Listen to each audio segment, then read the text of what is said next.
साथियों नमस्कार। आज आप सबके सामने एक ऐसे विषय को रखना चाहता हूं जो हाल ही में हम लोगों ने एक प्रेस कॉन्फ्रेंस की और उस प्रेस कॉन्फ्रेंस में शिक्षा विभाग और उत्तराखंड सरकार के जो काले कारनामे हैं, जो भ्रष्टाचारियों को संरक्षण दिया जा रहा है, उसके बारे में अवगत करवाया। आज मैं नैनीताल में था। नैनीताल में इसलिए था कि जो हम लोगों ने प्रेस कॉन्फ्रेंस की और उसमें माध्यमिक शिक्षा के जो डायरेक्टर जो महावीर बिष्ट हैं, उनका जो केस है, मतलब जो हम लोगों ने पीआईएल डाली है, उस पीआईएल में आज फाइनल डिसीजन होना था। हम कोर्ट में गए। कोर्ट जब शुरू हुई तो पहला ही केस हम लोगों का था और शुरू हुआ। अब विभाग और सरकार को देखिए कि कैसे भ्रष्टाचारियों को संरक्षण दे रही है। जब केस शुरू हुआ तो उनके वकील और उनका जो पक्ष था, उन लोगों ने अपना पक्ष रखा और कहा कि महावीर बिष्ट को अभी तक उनके लिए समय नहीं दिया गया है अपनी बात रखने का। तो क्या जब इतने लंबे समय से केस चल रहा है तो क्या अब अलग से समय देना पड़ेगा? चलो खैर ठीक है। और उन्होंने 10 दिन का समय मांगा और कोर्ट ने दे दिया। पर मैं ये कहना चाहता हूं कि आज शिक्षा विभाग महावीर बिष्ट को बचाने के लिए सारी हदें पार कर रहा है, पर शिक्षा विभाग के ही जिन अधिकारियों ने, जिन उच्च अधिकारियों ने, जिन ईमानदार अधिकारियों ने महावीर बिष्ट के काले कारनामों की जांच की है और जांच में महावीर बिष्ट को दोषी ठहराया है, दोष सिद्ध उन पे हुआ है, आज विभाग उन ईमानदार अधिकारियों के साथ खड़ा नहीं है। गजब की बात यह है। एक दलील रखी गई उनके द्वारा कि भैया हमें 10 दिन का टाइम चाहिए और हम अपनी बात रखेंगे। ठीक है, आपको 10 दिन का टाइम कोर्ट ने दिया और आप रखिए, आप स्वतंत्र हैं।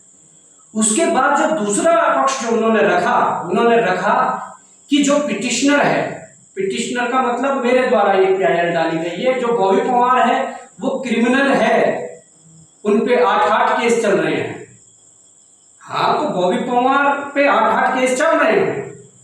क्या अगर मुझ पे 8 केस चल रहे हैं और कोई कुछ ऐसा केस है तो बॉबी पवार बाहर क्या कर रहा है? बॉबी पवार को तो जेल के अंदर होना चाहिए। परंतु फिर भी मैं कहना चाहता हूं कि 8 केस चल रहे हैं। वो 8 केस कौन से हैं? वो 8 केस वो है कि जब इस सरकार के खिलाफ, पेपर लीक कराने वालों के खिलाफ जब मोर्चा खोला गया, भ्रष्ट मंत्रियों और अधिकारियों के खिलाफ जब मोर्चा खोला गया, तब सरकार ने हमें दबाने के लिए हम पे केस लगाए गए। वो 8 केस है। जब हमने इस प्रदेश के भीतर भ्रष्ट अधिकारियों के खिलाफ मोर्चा खोला, तब इनके पत्नियों के द्वारा मानहानि के केस डाले गए। वो 8 केस है।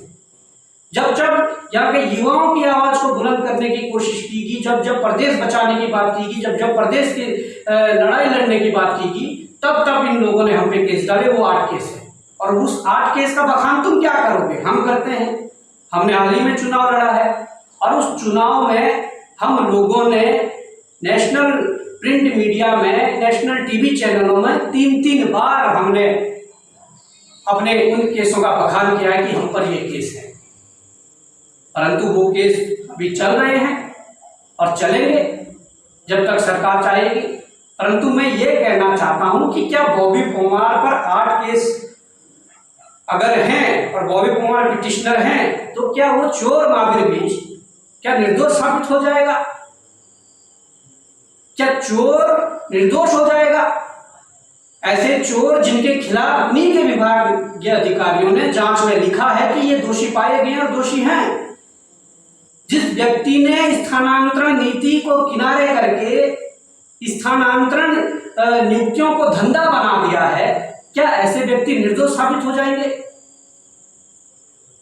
जिस व्यक्ति की पत्नी 15, 20, 25 सालों से देहरादून के आसपास के स्कूलों में ड्यूटी कर रही है और दुर्गम और सुगम के मानक बदलकर चक्राता के ग्राम धोईरा में जो स्कूल है उसको सुगम में दिखाया गया है। देहरादून के अंदर भानियावाला, हर्रावाला में जो स्कूल है उन्हें दुर्गम में दिखाया गया है। ये गजब बात।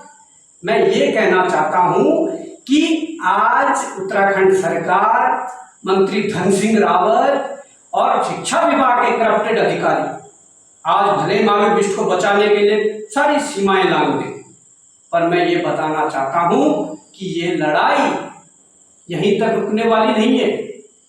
आपने कोर्ट से 10 दिन का समय मांग लिया। आप तो 2 साल एक्सटेंशन करवाना चाह रहे थे इन्हें, परंतु मैं ये कहना चाहता हूं कि ये बचने वाले नहीं है, जेल के पीछे तो जाएंगे। और तुम क्या सोच रहे हो, जब हम नैनीताल हाईकोर्ट में आ सकते हैं और यहाँ से हमें संतुष्टि नहीं मिली, यहाँ से उस चोर और उस दोषी को सजा नहीं मिली, तो क्या हम सुप्रीम कोर्ट नहीं जाएंगे? अब उस बात को तुम भूल जाओ कि बॉबी पंवार सड़कों पर लड़ता था। बॉबी पंवार और उनकी टीम अब सड़कों के साथ साथ न्यायालयों में लड़ेगी। वो न्यायालय अधीनस्थ न्यायालय हो सकते हैं, वो न्यायालय मान्य उच्च न्यायालय हो सकता है, वो न्यायालय मान्य उच्चतम न्यायालय हो सकता है। तो इसलिए मैं ये कहना चाहता हूं कि आज जिस प्रकार के ये काले कारनामे विभागों के द्वारा, सरकार के द्वारा करवाए जा रहे हैं, उसके खिलाफ जो संघर्ष है वो जारी रहेगा। और जिस प्रकार से जो नीतियां बनाई जा रही है, जिस प्रकार से अपनों को बचाने की कोशिश की जा रही है, भ्रष्टाचारियों को बचाने की कोशिश की जा रही है, तो मैं समझता हूं कि जितना आप बचाओगे उतना ये आंदोलन तेज होगा, उतना ये आक्रोश तेज होगा। और आज हम चोर को चोर ना कहें तो क्या कहें? इन लोगों ने इस प्रदेश की चोरी की है, इस प्रदेश का नाम डुबाया है, इस प्रदेश को भ्रष्टाचार की तरफ धकेला है। आज इनके खिलाफ हम लड़ रहे हैं और लड़ेंगे और लड़ते रहेंगे। जय हिंद, जय भारत, जय उत्तराखंड।